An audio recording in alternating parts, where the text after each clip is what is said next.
பழம்பெரும் பின்னணி பாடகி எஸ் ஜானகி வயது மூப்பு காரணமாக 88வது வயதில் காலமாகி இருக்கிறார். திரைப்புலவர்கள், ரசிகர்கள் என அனைவரும் இரங்கல் தெரிவித்து வருகின்றனர். எஸ் ஜானகி பல தலைமுறைகளை தனது குரலால் கட்டி போட்டவர். அவரது நினைவுகளை நம்மோடு பகிர்ந்து கொள்வதற்காக இணைந்திருக்கிறார் இசையமைப்பாளர் சங்கர் கணேஷ். சங்கர் கணேஷ் சார், எஸ் ஜானகி பற்றிய உங்களோட நினைவுகளை பகிர்ந்து கொள்ளலாம். வணக்கம். ஜானகி அம்மா பற்றி சொல்லணும்னா நான் சொல்லிக்கிட்டே தான் இருக்கணும். ஏன்னா நான் ஆரம்ப காலம் விஸ்வநாதங்கிட்ட ஜாயின் பண்ண காலத்துலேருந்து அந்த அம்மாவுடைய பாடலை கேட்டு ரசிச்சுவேன். நான் தான் பாங்கு சுவாசிப்பேன், அந்த அம்மா பாடுவாங்க. இவ்வளோ அதுக்கு இல்லாமல் அந்த அம்மாவுக்கு கூட்டினத்து கூட விஸ்வநாதன் என்ன காமிச்சு காரில் கூட்டின்னு வர சொல்லுவார். கச்சேரியில் போயிட்டு அந்த அம்மாவுக்கு கூட்டின்னு வருவேன். இதில் அந்த அம்மாவோட பழக்கம் தானே இதெல்லாம் சொல்கிறேன். அப்படியெல்லாம் எனக்கு ஒரு சந்தர்ப்பம் அந்த அம்மாவுக்கு கிடைச்சிது. எனக்கு யாருக்கும் கிடைக்காத சந்தர்ப்பம் தான். ஏவிஎம்ல சாரதா ஸ்டுடியோவில் நிறைய ரெக்கார்டிங்கு விஸ்வநாதன்கிட்ட பாடுந்து, சுப்பையா அண்ணங்கிட்ட பாடுந்து, எல்லார் மியூசிக்கும் பாடுந்து. அவங்க நிறைய அந்த ஸ்டுடியோவில் தான் அருணாச்சல ஸ்டுடியோ, இதெல்லாம் அவங்களுடைய அந்த குரல் இருக்கு பாருங்க. அது ஒரு ஒரு ஒரு ஒரு என்ன சொல்றதுன்னு தெரியாத ஒரு குரல். அது அப்படி ஒரு மெட்டாலிக் குரல்வாங்க, வெங்கல குரல்வாங்க. ஒரு யாருக்கும் கிடைக்காத ஒரு குரல். அமைதியா பாடி பேர் வாங்குறவங்க யாருன்னா ஜானகி அம்மா தான். ரொம்ப கத்தியெல்லாம் பாடுவாங்க. அந்த அம்மா அப்படி பாட மாட்டாங்க. அவங்க பாடுறது அவங்களுக்கே கேட்கமான ஒரு டவுட்டா இருக்கு.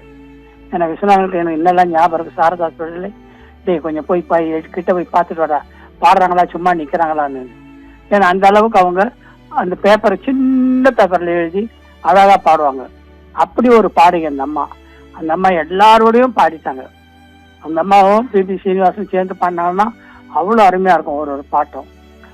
அதை விட என்ன தெரியுங்களா, ரொம்ப அந்த அம்மாவை ரொம்ப ரசிச்சு பாராட்டினவர் காரைக்குறிச்சி அருணாச்சலம் சார். அருணாச்சலம் ஸ்டுடியோவில் தான் அந்த ரெக்கார்டிங் நடந்தது.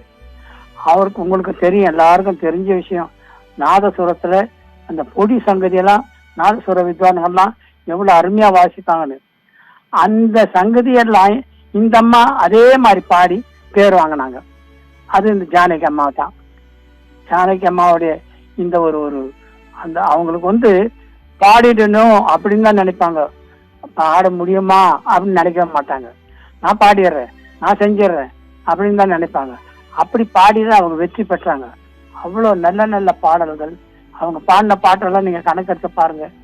அப்படி கொஞ்சுற மாதிரி இருக்கும் அவங்க பாடினாலாம். அப்படி நல்ல பாடல்களை பாடி ரசிகர் மனதிலே நீங்காத இடத்த பிடிச்சவங்க. மலையாளம், கன்னடம், தமிழ், தெலுங்கு, ஹிந்தின்னு எல்லா லாங்குவேஜையும் பாடி பேரும் புகழ் எடுத்தவங்க. ஒரு கன்னடத்துல அந்த சைட்ல பெங்களூர், மைசூர்ல பிறந்துட்டு இங்க தமிழ் அவ்வளோ அருமையா உச்சரிச்சு பாடி பேர் வாங்கின யாருன்னா அந்த அம்மா தான். அவ்வளோ நல்லா இருக்கும். விஸ்வநாதன் ரசிப்பாரு, கே மகாதேவ மாமா அவர் ரசிப்பாரு, சுப்பையா நாயுடு அவ்வளோ ரசிப்பாரு.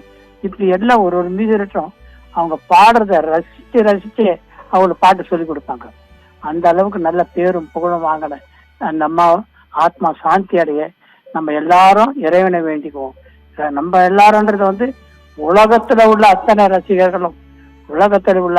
ரசிகர்களும் ஜானகி அம்மாவுடைய ஆத்மா சாந்தி அடைய நம்ம இறைவனை வேண்டிக் கொள்வோம்.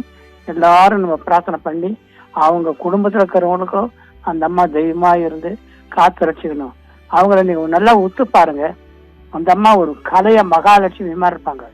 அந்த அம்மா நெத்தியில ஒரு பொட்டு வைப்பாங்க. அவ்வளவு அழகா நெத்தியில பொட்டு வச்சுன்னு வருவாங்க. அதே மாதிரி இப்ப எப்படி நல்ல விபூதியை பூசிட்டு வராங்க. அதுவும் பாருங்க, எல்லாமே அவங்க தெய்வீகமா தான் இருப்பாங்க. அப்படிப்பட்ட நல்ல ஒரு ஜானகி அம்மாவுடைய ஆத்மா சாந்தி அடைய நான் சங்கர் கணேஷான நான் இறைவனை வேண்டிக்கிறேன். அவங்க குடும்பத்துல இருக்கிறவங்களுக்கு அத்தனை பேருக்கும் அவங்க தெய்வமா இருந்து காத்து ரட்சித்து கருணையோடு அருள் புரியணும். இந்த நல்ல நேரத்தில் வேண்டி உங்க எல்லாருடைய பிளஸ்ஸிங்கும் எல்லாருடைய ஆசீர்வாதமும் அந்த அம்மா குடும்பத்துக்கும் இருக்கணும், அவங்களுக்கும் இருக்கணும்னு சொல்லி வேண்டி விடைபெறுகிறேன். நன்றி. உங்கள் சங்கர் கணேஷ்.